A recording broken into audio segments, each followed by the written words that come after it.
And now we must move it along because I want to talk to you about some of the best-looking cars on sale today. Look at them. So cool and clean, they could be fueled with Frappuccino. This is a grey and silver PowerBook world of discreet sculpture, subtle Art Deco light fittings and cascading brushed aluminium. Very nice, really. But Ford has now decided that what we all need is livening up a bit. This is what they've come up with, the new Focus ST, and you know what? It's the perfect car for modern Britain. I mean, come on, we're not really a nation of zinc kitchen surfaces and brushed aluminium. We're more a nation of Weatherspoons and Heat magazine and chlamydia. So it's right that it has a Lotto Lap body kit. It's right that it's as orange as an air hostess.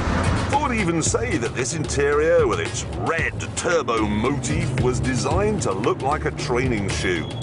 And that's right too. Ready!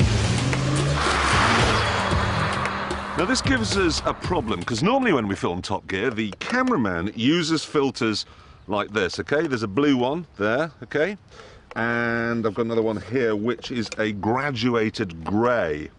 Now, filters like this, okay, make cars like that look cool and crisp and modern. For the Ford, however, I think we're going to have to use this one.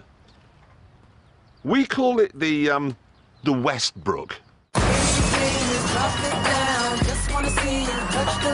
Even in terms of practicality, this car is thoroughly modern and thoroughly British. I mean, if it's stolen, Plod won't need an infrared night vision camera to find it again. And look, that boot's easily big enough for a clean shopping trip. I do think they've got the name wrong, though. They've called it the Focus ST, which, in the language of the ladies' lavatory, stands for, sanitary towel. What they should have done is call it the Asbo. Whatever. I think it's time now to get behind the Stella Artois styling and find out what this car's like to drive. Under the bonnet, there's a 2.5-litre turbocharged Volvo engine, and the torque it chucks out is immense. Any gear, any revs, any prod on the throttle, and you get a deep bellow and a very, very satisfying surge. Ooh. Is a mother of violence. The power's not bad either. 0 to 60 takes 6.5 seconds, and flat out, you'll be going 150. Now, at this point, some of you are going to think, oh dear, that means it's not as fast as the new Vauxhall Astra VXR.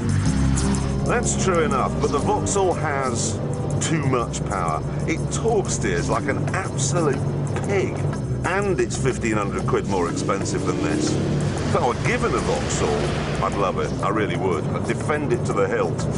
But would I buy one with money? No. The Asbo is a much better car. It's much more comfortable, and it's much more manageable when you want to have fun.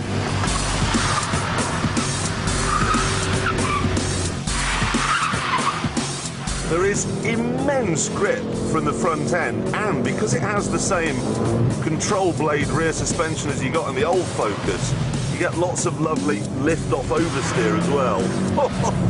Way! And flick.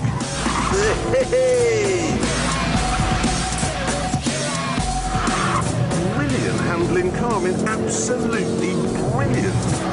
Oh, you can take the car out of Essex. You love to stir it up. I can hear her purring up. It's a nice place to sit as well, especially when you bear in mind that I am actually inside one of So Solid Crew's shoes. The seats are especially fab, comfortable and supportive.